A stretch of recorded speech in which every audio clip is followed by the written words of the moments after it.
At the beginning of time, the elemental beings, Gnomes, Undines, Sylphs, and Salamanders, were subject to Adam, as the first man embodied the purest essence of the four elements, earth, water, air, and fire, respectively, and was thus naturally their king.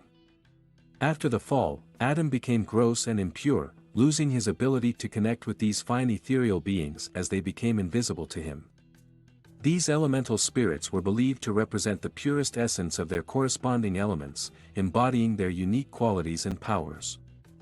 They are vital parts of the natural world, each responsible for maintaining the balance of their respective element.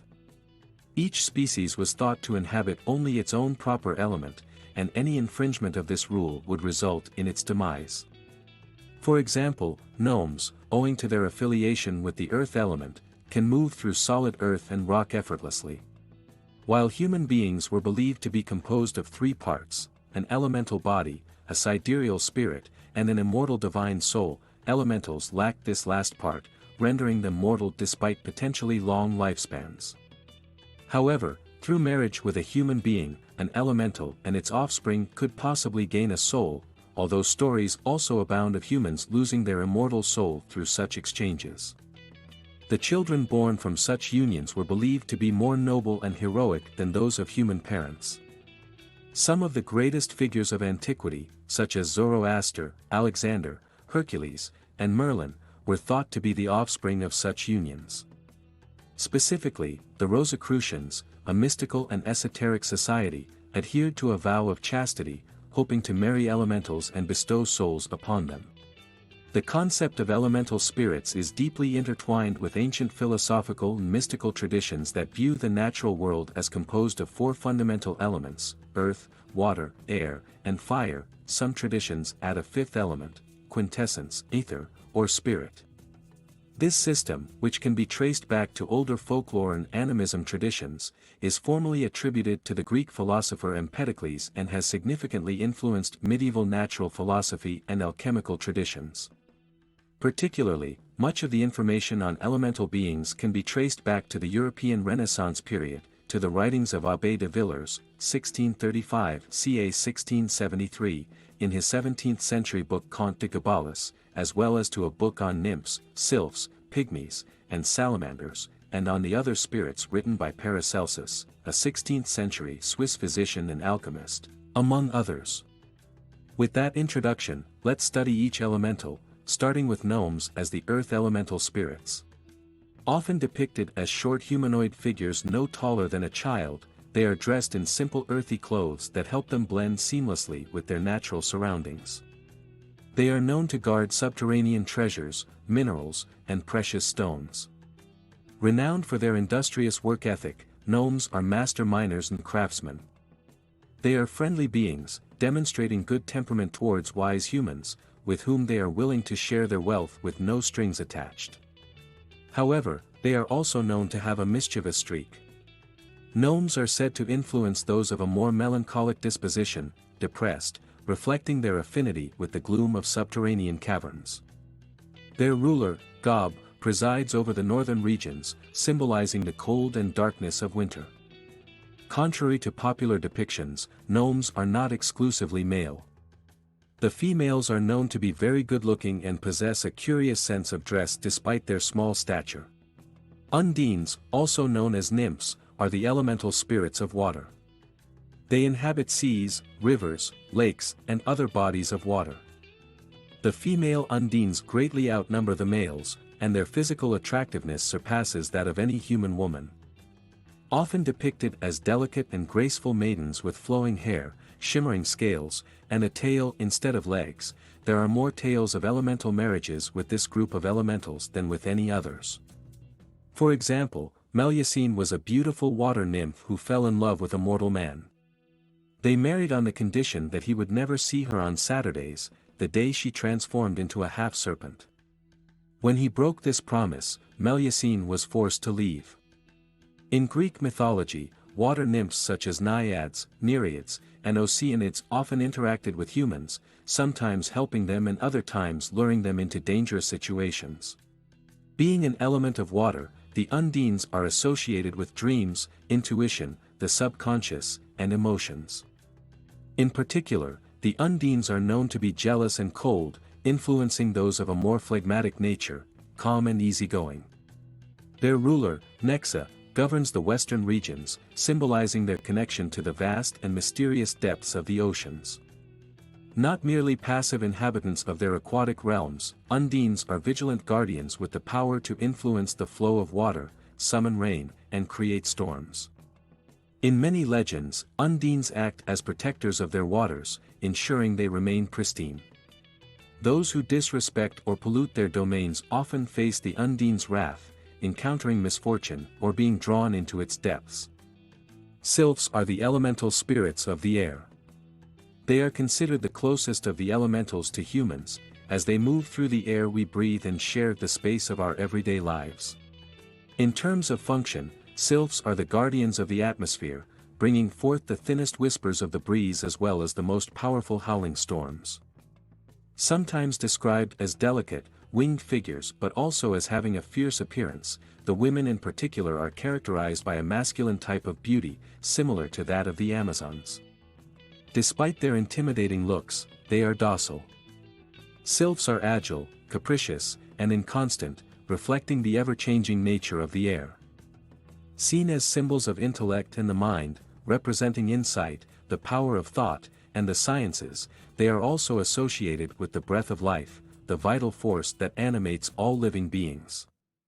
In practices such as meditation and yoga, focusing on the breath is a way to connect with the element of air and, by extension, the Sylphs.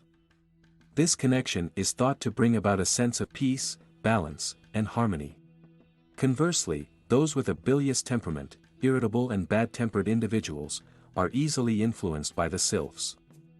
In ancient Greek mythology, beings like the Anemoi, wind gods, and the Harpies, winged spirits, were believed to control the winds and the air, delivering divine messages in their interactions with humans.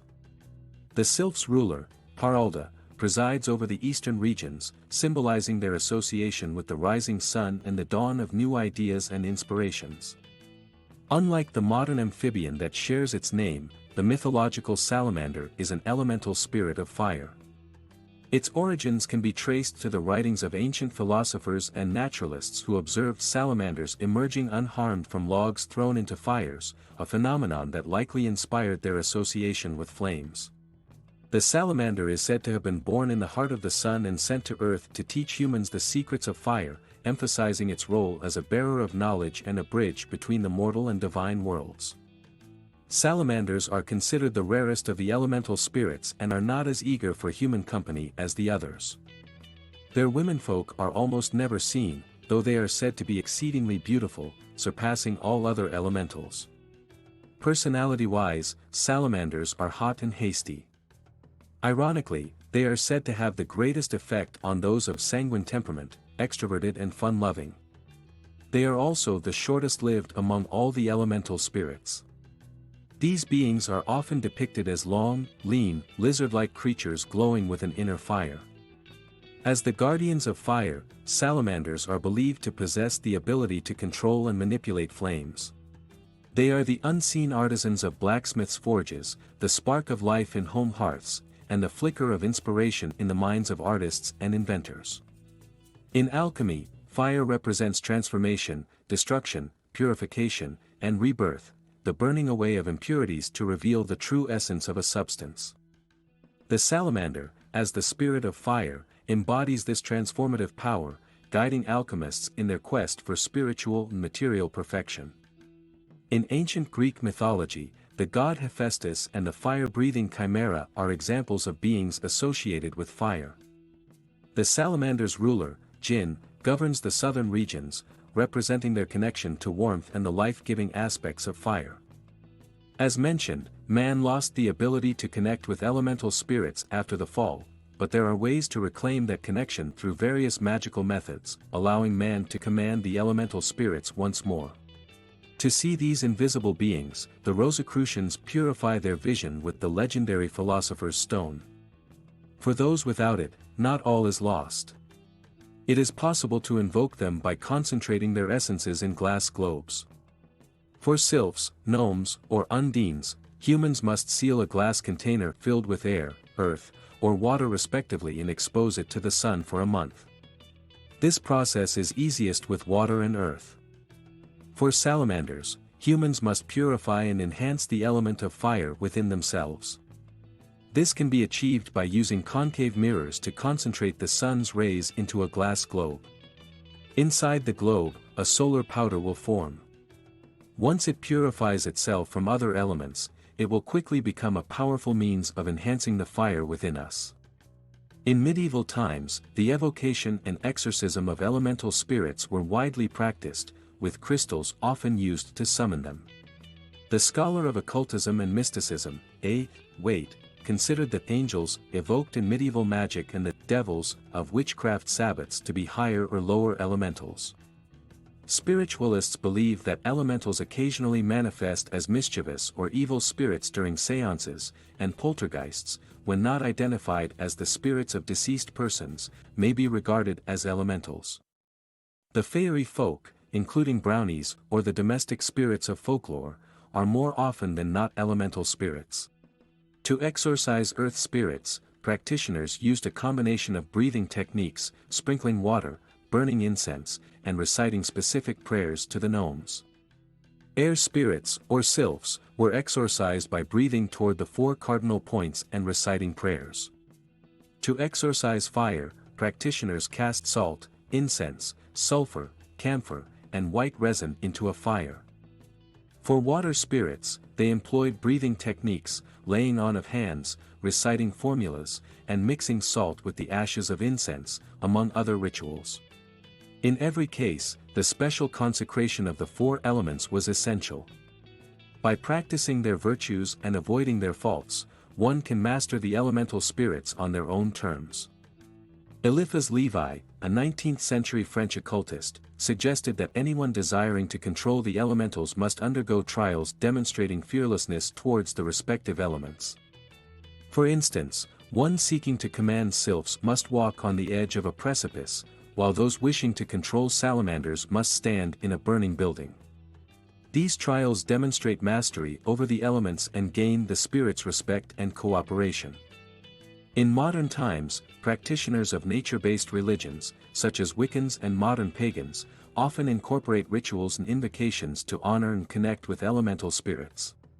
Each elemental spirit brings forth different virtues and qualities: the spirit of the gnome for wealth, the spirit of the Undine for emotional healing, the spirit of the Sylph for inspiration and creativity, and the spirit of the Salamander to harness the power of fire, whether for protection, transformation, or renewal.